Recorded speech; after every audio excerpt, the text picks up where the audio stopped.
گونج اٹھی مرحبا کی صدائیں، نور حق جگمگانے لگا ہے،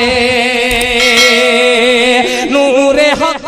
سنو، قرآن پڑھا جائے تو سننے کا حکم ہے، کتاب اللہ سے مسئلہ حل ہوا۔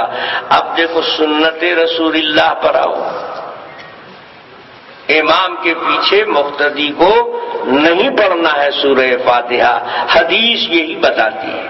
اب کہاں کون کون کتاب کی حدیث تم کو ہم سنائیں؟ سب سے پہلے بخاری سے سنا دیتے ہیں۔ بخاری میں لکھا ہوا ہے کہ قرآن کی تلاوت کرنا والضالین تک یہ امام کی ذمہ داری ہے، یہ مقتدی کا کام نہیں ہے۔ مقتدی کا کام کیا ہے؟ جب امام ضالین کہے تو یہ آمین کہے۔ وَإِذَا قَالَ الْإِمَامُ وَلَا الضَّالِّينَ فَقُولُوا آمین، امام وَلَا الضَّالِّينَ کہے تو تم آمین کہو۔ وَإِذَا قَالَ الْقَارِئُ وَلَا الضَّالِّينَ، دوسری روایت کے الفاظ، جب قرآن پڑھنے والا وَلَا الضَّالِّينَ، قاری واحد کا صیغہ ہے کہ جمع؟ اگر سب لوگ قرآن پڑھتے تو اذا قال القاری نہیں کہا جاتا، قاری ایک ہے اور باقی قاری نہیں ہے۔ ان کو حکم ہے کہ قاری جب وَلَا الضَّالِّينَ پر پہنچے تو تم آمین کہو۔ پتہ چلا کہ سورہ فاتحہ ضالین ہی سورہ فاتحہ ہے، وہاں تک ذمہ داری امام کی ہے، یہ مقتدی کی نہیں ہے۔ ہم حنفیوں کو اللہ تبارک و تعالی نے وہ علم دیا ہے کہ بڑے بڑے مخالف بھی آتے ہیں تو سچ اگلنا پڑتا ہے۔ بخاری صاحب بھی آئے تو ان کو بھی بتانا پڑا کہ بلا سورہ فاتحہ کی نماز ہو جائے گی۔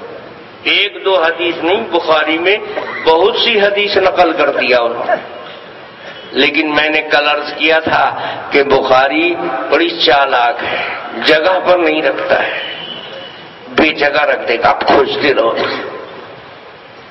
امام بخاری نے ایک عنوان باندھا ہے، وَإِذَا رَكَعَ دُونَ الصَّفِّ، جب کوئی آدمی صف کے پیچھے رکوع کر دے،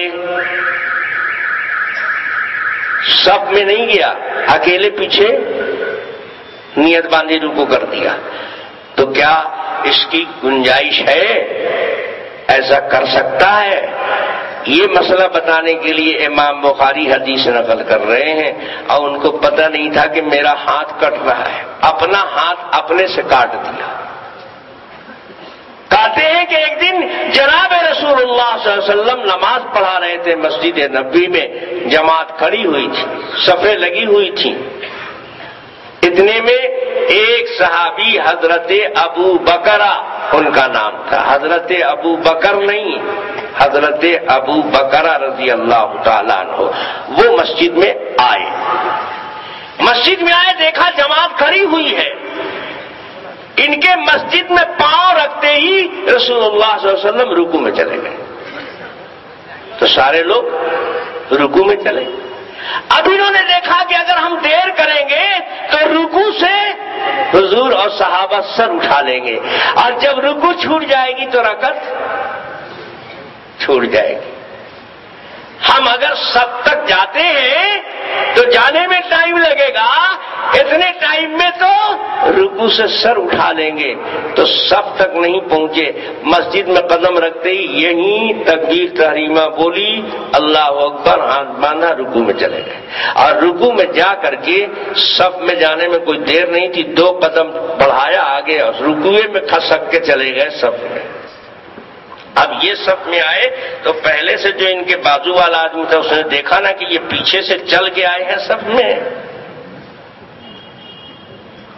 اب حضرت ابو بکر شامل ہوئے رکوع میں، رکعت مل گئی، حضور نے جماعت ختم کی، سلام پھیرا تو ان کے بازو والے آدمی نے جناب رسول اللہ صلی اللہ علیہ وسلم سے جا کر بتایا کہ حضور یہ حضرت ابو بکر اس وقت آئے تھے مسجد میں جب آپ رکوع میں گئے تھے، تو انہوں نے دیکھا کہ اگر ہم صف میں آتے ہیں تو رکوع سے سر اٹھا لیں گے ہماری رکعت رہ جائے گی. بس جلدی سے تو دوڑ کے آئے تھے, جہاں پر مسجد میں آئے وہیں پر نیت باندھ لیا اور اس کے بعد کھسک کے چل کے صف میں آئے.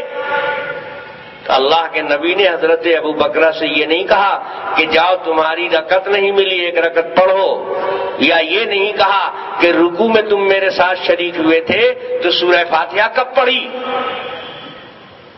رکوع میں قرآن پڑھنا جائز نہیں ہے, رکوع سجدے میں قرآن منع ہے. اور رکوع مسلم بھی بڑی چالاک ہے, غیر مسلم تھوڑے ہیں, مسلم بھی بڑی ہو. امام مسلم نے مسئلہ بتایا ایک دم کلیئر, کہاں باب القراءت میں نہیں, جا کے بتایا باب التشہد میں.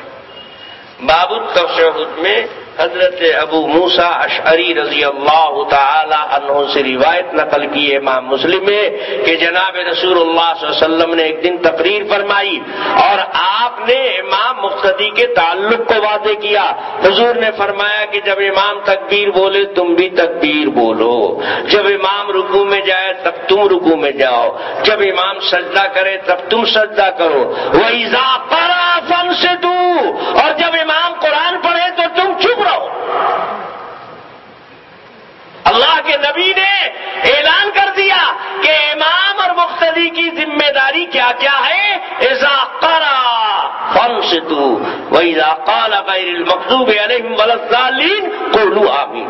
یہاں دو جملہ اللہ کے نبی نے صاف کر دیا کہ ولا الضالین تک امام کو کہنا ہے, تم کو صرف آمین بولنا ہے. اور یہ بھی بتا دیا کہ جب امام قرآن کی تلاوت کرے تو تم کو خاموش رہنا. ایک حدیث تو امام مسلم نے بیان کر دی حضرت ابو موسیٰ اشعری کی, اور شاگرد نے پوچھا کہ حضور اسی طرح کی حضرت ابو ہریرہ سے بھی روایت ہے, تو وہ کیسی روایت ہے؟ تو امام مسلم گرج کر بولے هو عندی صحیح, میرے نزدیک وہ روایت بھی صحیح ہے. یہ کہاں لکھا ہوا ہے؟ مسلم شریف کے یہ الفاظ ہیں باب التشہد میں. تو مسلم بھی بول رہا ہے کہ بلا سورہ فاتحہ کے نماز ہو جاتی ہے. بخاری بھی بیچارہ ہاتھ کاٹ دیا, پہلے تو بولا کہ سورہ فاتحہ پڑھو, لیکن یہاں آ کر بتا دیا کہ بلا سورہ فاتحہ کے بھی ہو جاتی ہے, تو معلوم ہے کہ اس کے نزدیک بھی فرض نہیں ہے. اگر فرض ہوتی تو بلا فرض کی نماز ہو جاتی. ہم سے ایک صاحب کہنے لگے کہ مولانا صاحب حضرت ابو بکر کو تو ٹائم ہی نہیں ملا پڑھے کا, تو مجبوری میں چھوڑ دیا نا. ہم نے کہا ٹھیک, مجبوری میں اگر کسی کا رکوع چھوٹ جائے, مجبوری میں سجدہ چھوٹ جائے, ایک سجدہ لوگ کر چکے تھے تب ایک آدمی آیا, تو مجبوری میں ایک سجدہ چھوٹ گیا تو اس کی نماز رکعت ہو جائے گی نا؟ کہ نام نہیں ہوگی. ہم کہتے یہاں کیسے نہیں مجبوری کو مان لیا آپ نے؟ معلوم ہوا کہ رکوع سجدے کی طرح اگر قرآن کی تلاوت بھی مقتدی کے ذمہ فرض ہوتی تو رکعت نہیں مانی جاتی.